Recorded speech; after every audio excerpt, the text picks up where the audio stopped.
This has been a big news week in the photography world. I've done a lot of videos this week covering camera announcements from CES, which is going on in Las Vegas, but there were two other big announcements this week as well.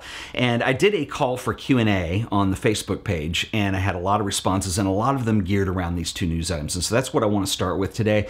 The first one is that the news came out that DJI have acquired Hasselblad. So we'll talk about that. And then also Kodak has revived an E6 transparency film, which they haven't done since 2012 or so. They're reviving Ektachrome, which is pretty exciting news.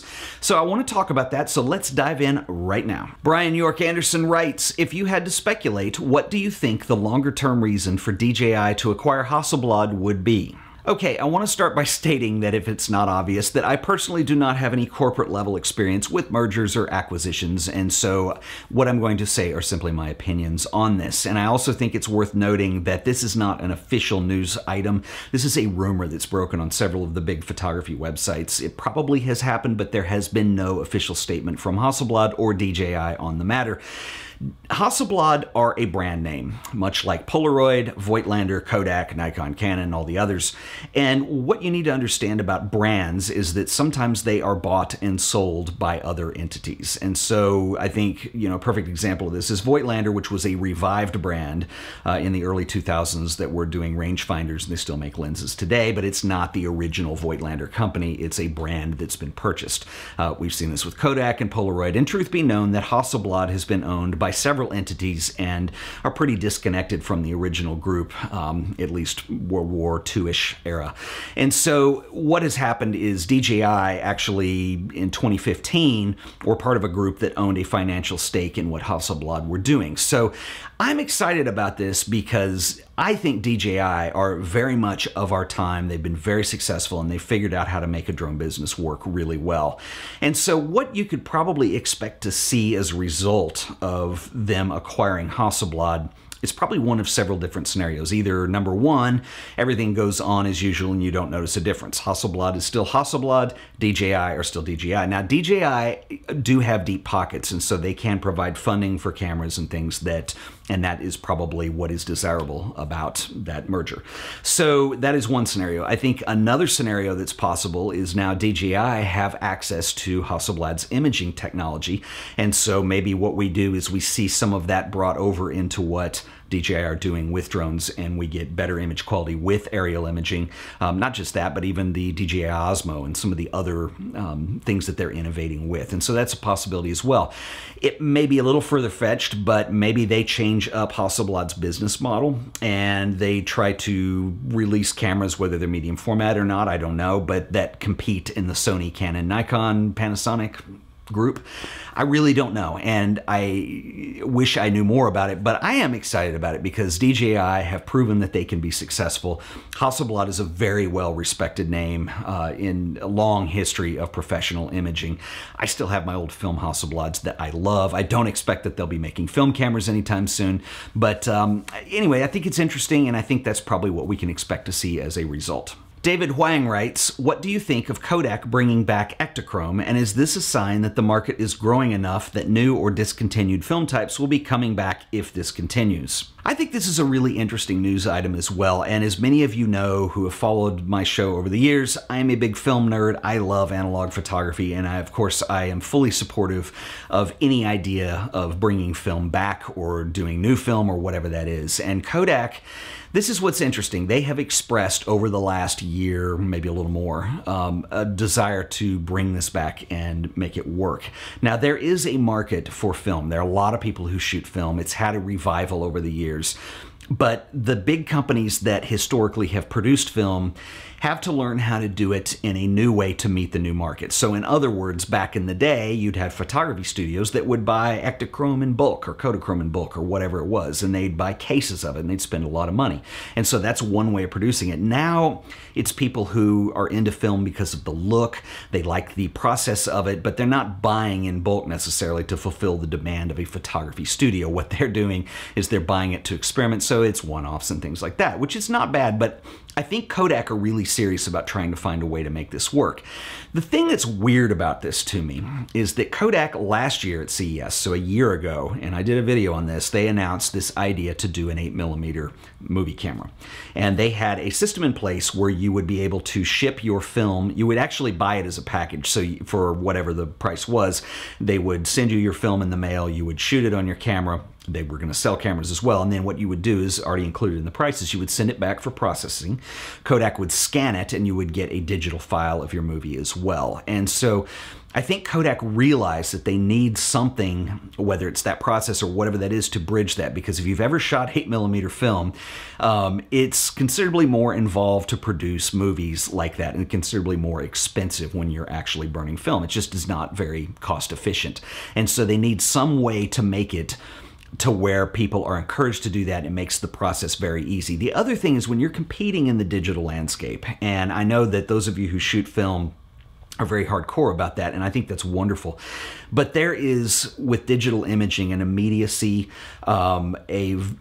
it's instant, you know, especially with phones and Instagram. And so you're on that level of speed these days, and it's very different. Now, that doesn't mean that people don't like to take their time and shoot film for that reason. I do certainly, but you can't expect to sell in mass that way, because that's not what the vast photography audience does. So it'll be interesting to see what happens with this. I think it's a little, I don't know, I don't want to use the word weird, but I think it's interesting that Kodak is just bringing back Ektar.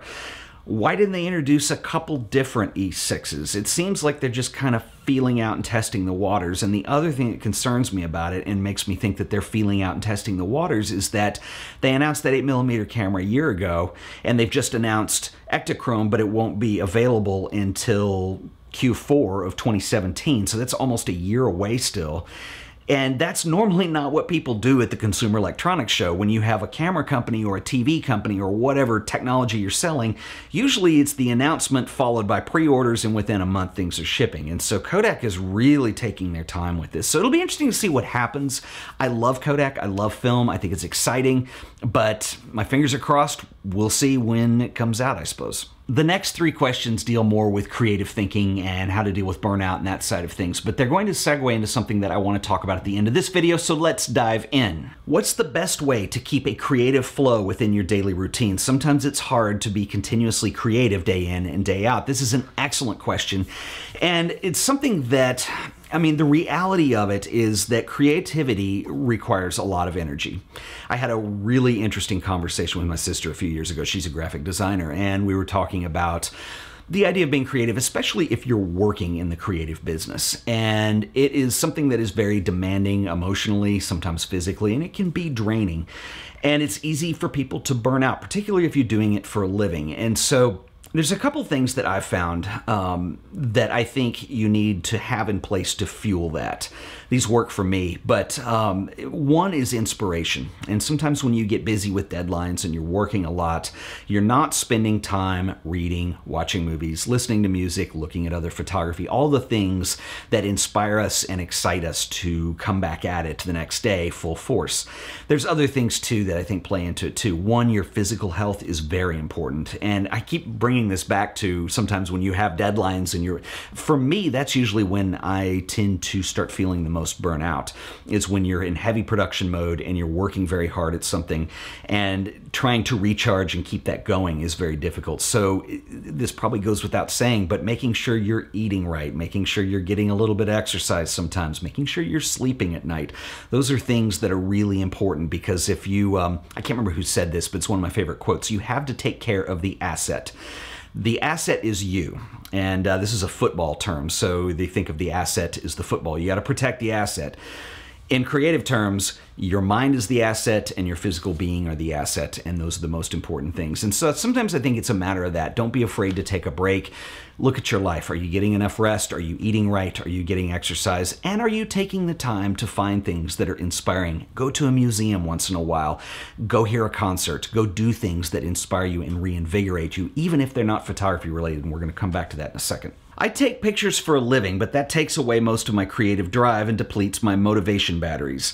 This results mostly in no private pictures taken. The only time I take pictures is when I got a little spare time and I can take pictures with my point and shoot, which is a no-brainer compared to the work gear that I use to focus on composition and everything that's important to the picture. What would you recommend to do so that I can get back to taking pictures more often? I can completely sympathize with this because I've been there several times in my life, and I'm there now to a large extent. I mean, what I do for a living is I make videos about photography. So my week is spent either filming or researching or planning or spending time with photography. And sometimes even for myself, finding the drive to get out on the weekends and motivate myself to do it more, it can be challenging. It's not for me these days because I'm very inspired by photography, and it's probably enough of a separation in actual practice versus talking about it to where I'm not completely burnt out, but I have been there. When I started this show, I wanted to make these photography videos, and I worked at a museum, and I did that all day. And the last thing I wanted to do after filming artist interviews and doing media production for them was to come home at night and then try to do a show about photography. It's really difficult sometimes. I think the answer that you're looking for, personally, this is my opinion, but I think sometimes it's a matter of pulling back and trying to figure out what the takeaway here is. First of all, if you shoot photography for a living, you are one of a very lucky few, and I think that's something to be very proud of and to be grateful for. Not a lot of people get to do that. Having said that, I know that not all photography jobs are just ultimate wall-to-wall creativity all the time, and you can't take concepts that we talk about in photo assignments necessarily and apply them to that. Maybe you can, maybe you can't. And if that's the case, I don't think it's trying to figure out how you can cram further on the weekends. I think it's a case of looking at your career, and if you're spending time with a camera that doesn't feel creative, and I may be going out on a limb saying this, I'm making assumptions based on your question, but maybe it's a matter of pulling back and looking at to what end is all of this going towards. So if you have a job that's not letting you be creative or experimental or try new things or improve yourself during those 9 to 5 hours, then maybe it's a plan of like, where over the next few years are you going to take that and what are you going to do with that? And maybe that means working somewhere else. Maybe that means changing the climate where you are to be more experimental or more creative. I don't know what the answer is specifically to your situation, but I think that's what it is. Not a lot of people get to do that all week during the week, and it is the weekend. And I don't think you need to do it more necessarily, but it's a matter of finding the whole and all of that as yourself as a creative and as a photographer. Where do you draw inspiration from other than the work of other photographers? This is an extremely important question, and I'm really glad it was asked, and it's something that I've talked about for a long time on this show now. And even last week when I did the Q&A episode, I ended up jumping in the car and taking you guys over to see the KODAK exhibition.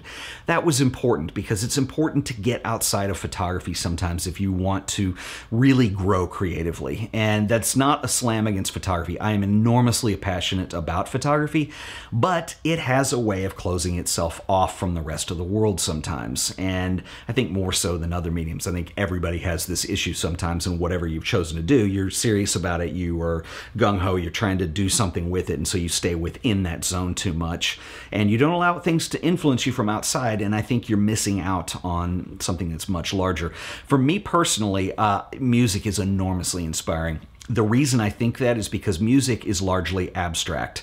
And let me explain what I mean. When you look at an image, when you're looking at photography, and usually there's something in the image, almost always, that you can recognize. So whether that's an elephant or a dog or a landscape or a person or an interior or a car or whatever that is, you know what that is. You see that object and you identify with it. Music is very different. Music is an abstract language. Even if you're dealing with music that has something with lyrics in it, you could even argue that language is somewhat abstract and that it's going to be highly interpreted. And so I think that's a really important influence on me, and I love everything. I listen to classical music, I listen to jazz, I listen to avant-garde music, I listen to electronic music, I listen to rock music, I do it all. And it's a really important part of my routine during the week to keep myself refreshed and charged. I think other things that are really important to me is I love to go to museums. I love to see art.